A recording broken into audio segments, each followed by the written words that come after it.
हर हर महादेव। जय भोलेनाथ। जय हो शिव गुरु की। माता भवानी की जय हो। कार्तिक गणेश की जय हो। सब शिष्या बहनी, नीलम दीदी, हरिंदर भैया की जय हो। आज बहुत ही अच्छा एगो हम शिव चर्चा कहानी लेकर आइल बनी बहन लोग। आई चली सुनी जा। एगो पंडित रहन, एगो पंडिताइन रही। तब बहुत ही अच्छा से रहत रहन। जब पंडित रोज उठस जा शिवालय में पूजा पाठ करस आवस। बहुत पहले के कहानी है बहन सब। तो सब पूजा पाठ करस। कोई एक आना चढ़ाए, कोई दू आना चढ़ाए। बहुत कम चढ़ावा ना मिलत रहे उतना वो घड़ी के टाइम में। तो पंडिताइन कहस नु, ए पंडित जी जाई ना दूसरा जगह कहूँ कमाई। तो कहतन कि कहाँ जाई हो। कहस कि इतना से कहाँ से गुजारा हुई, तन मनी शिवालय में चढ़ावा मिलता, उतनी से तो कुछ होखे वाला नहीं थे। तो वो जाई ना कोनो बहरी देश में काम वाम करी कहूँ। तो कहत कि ना जात रहन। रोज कहस पंडिताइन कि काल गुला बाल बच्चा हुई। तो कहत रहन पंडित का करी हो तहरा के अगोरत तनी। कहत तरी कि हमरा के अगोरत तनी। तो कहत रहन कि हाँ। बस एक दिन का कैली पंडिताइन लुका गोली। पंडित देखतन कि पंडिताइन हमार लौकत नहीं की। सबसे कहे लगलन कि अरे आओ लोग देख लो हमार पंडिताइन कहाँ चल गुली हमरा के छोड़ के। दौड़ के अली आके कहत रही काहे चिल्लातनी। तो कहत रहन हम तो कहीं तू कहूँ चल गुली। तो कहत रही रुआ तो कहतनी कि हम तहरा के अगोरत तनी। अगर अगोरब तो ना जाइब हम। अगर जाए के रही तो हम कैसे वो चल जाइब। तो रुआ कहूँ जाइब तब वो, ना जाइब तब वो। शंकर भगवान के शिवालय में जाइब बा। सुबेरे हम नहा धोआ के जाके जल उल चढ़ा देब, पूजा उजा कर देब। कोई आई तो पूजा उजा करवा देब। रोज जाई बहरी कोनो राजा के दरबार उरबार में जाई। ओजा पंडिताई करब त धन उन ढेर मिली। हमने के अच्छा से गुजारा हुई। एजा से का होता, कुछ मिलत नहीं। इतना छोट गांव बा, ई गांव में कहाँ गुजारा होता। तब पंडित कहलन हाँ ठीक बा हम जातनी। कह के जाए लगलन। तब पंडिता कहते रही कि अच्छा ठीक बा, रोआ के हमरा ऊपर विश्वास नहीं खेनू। एगो फूल के माला बना के देली। कहली कि ली ई फूल के माला जब तक ताजा रही तब तक रोआ सोचब कि हमार पंडिताइन हमरे पे बाड़ी। जहिया ई माला सूख जाई वो दिन सोचब कि हमार पंडिताइन कहूँ चल गुल बाड़ी। कहतन ठीक बा। दूसरा दिन गोइलन शिवालय में पूजा पाठ कैलन। शंकर भगवान के गोड़ ओड़ लाग के कहतन कि अपन परिवार के तहरा भरोसे हम छोड़ के जातनी, ख्याल राखब बाबा। पूजा उजा कह के आओ तरन। आके कहतन ठीक बा, कुछ रास्ता खातिर बना द खोराकी कि हम जाई। पंडिताइन रोटी वोटी बना के दे देते। कहते रही जाई रो हमार चिंता मत करी। तनी मन जौन चढ़ावा ओढ़ावा मिली वही से हमार गुजारा हो जाई। जाई बहरी कोनो राजा के देश में। तो जात पंडित जाए लगलन। जात एगो दोसर राज में पहुँच गेलन। ओजा बारिश ना होत रहे, अकाल पड़ल रहे। तो जाके ओजा घूमत रहन। तो राजा के सैनिक देखलसन तो कहतन कि कौन पंडित हवन, चलो ना राजा जी बोलेला हन। जितना पंडित रहन सबके राजा बोला के पूछस कि का कैला से मने बारिश हुई, का कैला से बारिश हुई। सुखाड़ पड़ल बा इतना, बहुत ए साल के पंचांग में निकलल बा कि फसल बहुत कम हुई। पंडित के लिया के गोइलसन। तो पंडित कहतरन का है राजा साहब बताई। तो तुम कहाँ से अली। हम दोसर गांव से आइल बनी। से पंडित हई। पत्रा वत्र देखे जानी ला। तो हाँ जानी ला। कहतन कि इजा के पंचांग में निकलल बा कि ए साल बहुत अनाज कम हुई।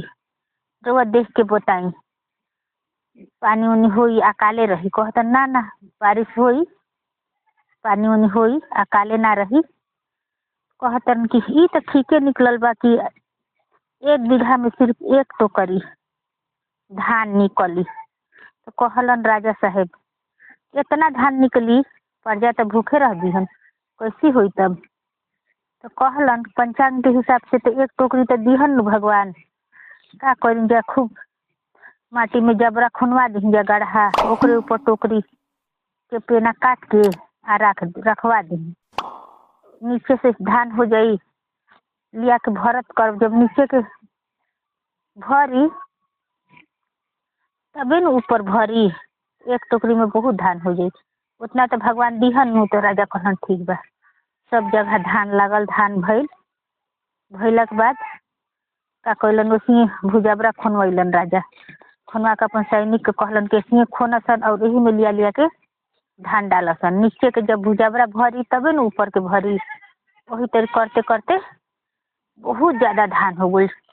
जगह जगह नीचे माटी में खोनाइल भुजबरा, और ऊपर से लिया के टोकरी के पेन कटा जाए, ऊपर मुंह छोट करके वही में डलाए लागल।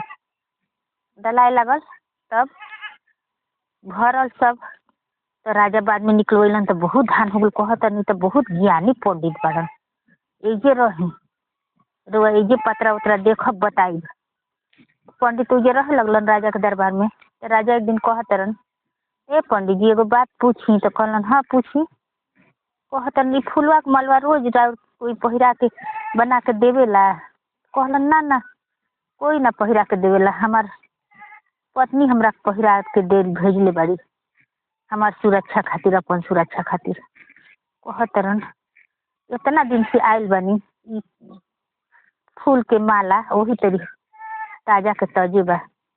जेकर पत्नी इतना सती, ओकर पति के बहरी काम करे के दरकार बा। से पंडित जी हमार राजकाल थोड़े दिन संभाली, हम जाते नहीं राउत पंडिताइन से बियाह करके हम आई। उनका रउआ घरे का काम बा, इतना सती पत्नी के। तो हमरे भी काम बा राजा के भी।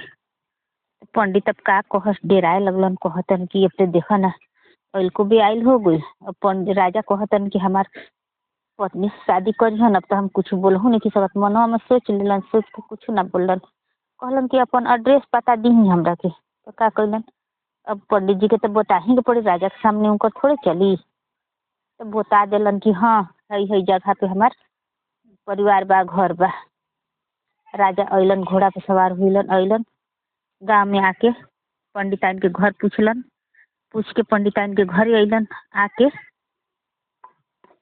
कहलन कि हे पंडिताइन, तहार पंडित हमरा राज दरबार में रहेलन, पत्रिका उत्रिका देखेलन कि इतना सती और पतिव्रता पत्नी बाड़ू, तहार पति इतना सती बाड़ू, तब तहार पति कमाए गुल बाड़, तहारा के एजा कौन काम बा, हम अनी है तहारा से बियाह करे। तो कहली ठीक बा राजा साहब, बियाह करे अनी है तो चली नहाई धोई खाई पीही, खाना बनाओ तनी, उ सब बात बाद में हुई। पंडिताइन तो सती रही, सब कुछ बनैली, राजा के बोलैली, कहली कि आई रउआ बैठी, खाना परोसली। खाते खाते गोलन कहतन ओहो इतना स्वादिष्ट खाना बा, इतना अच्छा चटनी बा, ओमे नीमक तो है नइखे। तो कहते रुकी रुकी राजा साहब, नीमक नइखे।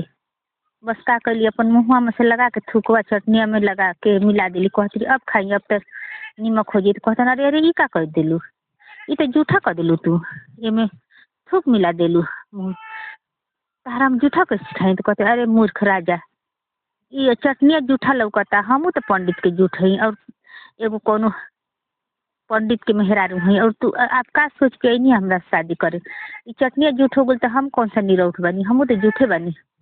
तो राजा कहन बाप रे, इतना ज्ञानी औरत ही तो पंडिताइन ही, हम बहुत बड़ा गलती कर जात रही। हाथ जोड़ लेलन, कहतन पंडिताइन हमरा के माफ कर दी, हम बहुत गलती कर जात रही। हम कोई के पत्नी से इहो ना सोचनी है कि कोई के तू पत्नी हऊ शादी करे खातिर आगुनी है, माफ कर दी। कह के उजा से चल दिलन अपना राज में जाते। अब पंडित देखतन कि अरे अभी तक तो हमार माला हरियरे बा, अभी हमार पंडिताइन राजा से शादी नहीं कैले। बार बार वो अपन माला देखत रहन।